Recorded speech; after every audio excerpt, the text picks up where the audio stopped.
দেশে এসে পদার্পণ করবেন। আমরা অপেক্ষা করে আছি, আসেন দেশে। হাওয়ার থেকে উড়ে এসে বসি নাই এখানে।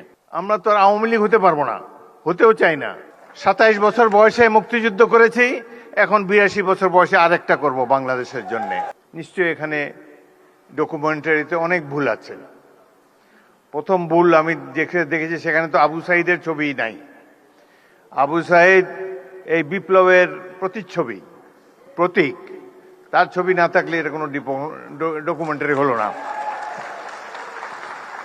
সেখানে আরো নাই দেশনেত্রী বেগম খালেদা জিয়ার ছবিও তো নাই।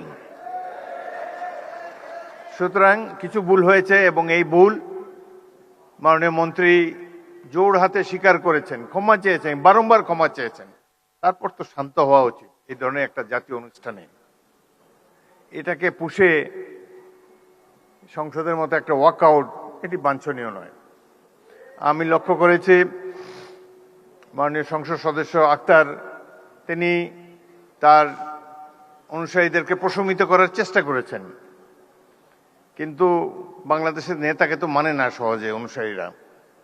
প্রতি মুহূর্তেই তারা যে নেতার চেয়ে বড় এটা প্রমাণ দেওয়ার জন্য মুখিয়ে থাকে। সেই কারণেই এই ধরনের একটা অনুষ্ঠানের এই পরিণতি হলো। এখানে যারা বিদেশি বসা ছিল, আমি মনে মনে চিন্তা করছিলাম যে ইংরেজিতেই ভাষণ দেব, বিদেশিরা দেখুক 16 বছর আমরা কিভাবে কাটিয়েছি, কিন্তু তারা তো চলেই গিয়েছে। যাই হোক, জাতীয় অনুষ্ঠানে এই ধরনের বিশৃঙ্খলতা মোটেই কাম্য ছিল না। ভাই, আমরা তো জনগণের ভোট নিয়ে এখানে এসেছি, জনগণের নির্বাচিত প্রতিনিধি আমরা, হাওয়ার থেকে উড়ে এসে বসি নাই এখানে।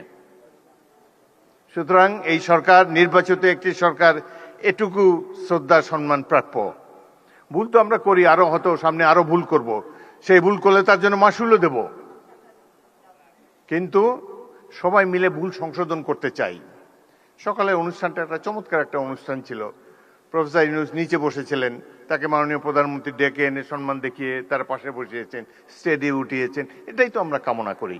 সবাইকে আমরা সম্মান করতে চাই, কাউকে অপমান করার চেষ্টা চাই না।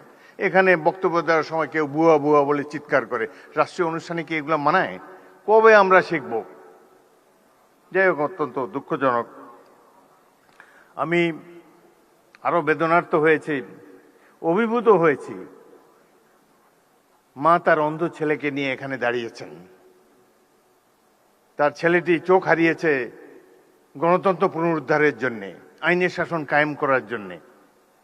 আজকে তারা আমাদের সামনে এসে দাঁড়িয়ে যদি মর্যাদাই না পান, তাদেরকে যদি আবারও ছোটখাটো চাওয়া পাওয়ার জন্য মন্ত্রীদের দ্বারে দ্বারে ঘুরতে হয়, সেটি জাতির জন্য লজ্জা। আমি আপনাদেরকে আশ্বস্ত করতে চাই, এখানে দুজন মন্ত্রী, নিচে জুনায়েদ সাকিব মাননীয় মন্ত্রী চমৎকার বক্তব্য দিয়েছে। এই সরকার তো আপনাদের নির্বাচিত সরকার, আমরা ভুল করলে আমাদেরকে শুধরিয়ে দিবেন। আমরা তো আর আওয়ামী লীগ হতে পারবো না, হতেও চাই না। আওয়ামী লীগের দেখেন, তাদের কোনো অনুশোচনা নাই। এত অন্যায়, অবিচার, খুন, গুম, মানি লন্ডারিং, হত্যা, নির্যাতন, আয়নাঘর, এতে তারা কোনো লজ্জাবোধ করে না তো। আবার বলে যে ডিসেম্বর মাসে আসেন, দেশে এসে পদার্পণ করবেন। আমরা অপেক্ষা করে আছি, আসেন দেশে। দেশে আছেন, দেখা হবে ইনশাল্লাহ রাজপথে। 27 বছর বয়সে মুক্তিযুদ্ধ করেছি, এখন 82 বছর বয়সে আরেকটা করব বাংলাদেশের জন্য। বাংলাদেশে জনগণের শাসন, গণতন্ত্র চিরস্থায়ী করে যাব আমরা। রক্ত দিয়েছি এই দেশের জন্য, যুদ্ধে আহত হয়েছিলাম 1971 সালে। এই ধরনের বাংলাদেশ দেখার জন্য নয়। ইনশাল্লাহ জুলাইয়ের যে ইতিহাস, গৌরবের ইতিহাস, পৃথিবীতে অনেক রাষ্ট্র আছে, তাদের এরকম নাগরিক নাই যে উদ্ধত সঙ্গিনের সামনে দুহাত তুলি আবু সাইদের মতো দাঁড়াতে পারবে। কোন জাতি এত সাহসী? আমরা সেই জাতি, তাদেরকে নিয়ে আমরা গর্ববোধ করি। আপনারা যারা এখানে এসেছেন, জুলাই যোদ্ধারা, মন খারাপ করবেন না। যারা জীবন দিয়ে গেছে 71 সালে, তারাও কিছু পায় নাই। আপনারাও যা প্রাপ্য হয়তো পাবেন না, কিন্তু এই সরকারের কাছ থেকে নিশ্চয়ই সম্মান আপনারা পাবেন। আমরা সেই সম্মান আপনাদেরকে দেব। গরিব দেশে যতটুকু সাধ্য আছে সবকিছু উজাড় করে দেব আপনাদের কল্যাণের জন্য। বাংলাদেশের এই সরকারের সবচাইতে গুরুত্বপূর্ণ কাজ জুলাইতে যারা আত্মাহুতি দিয়েছে সেই সব পরিবারের রক্ষণাবেক্ষণ করা, এটাই সবচাইতে পবিত্র দায়িত্ব। যারা আহত, চোখের দৃষ্টি হারিয়েছে, অঙ্গ হারিয়েছে, তাদেরকে সুস্থ করে তোলা এই সরকারের পবিত্র দায়িত্ব। ইনশাল্লাহ আমরা সবাই মিলে সেটি পালন করব।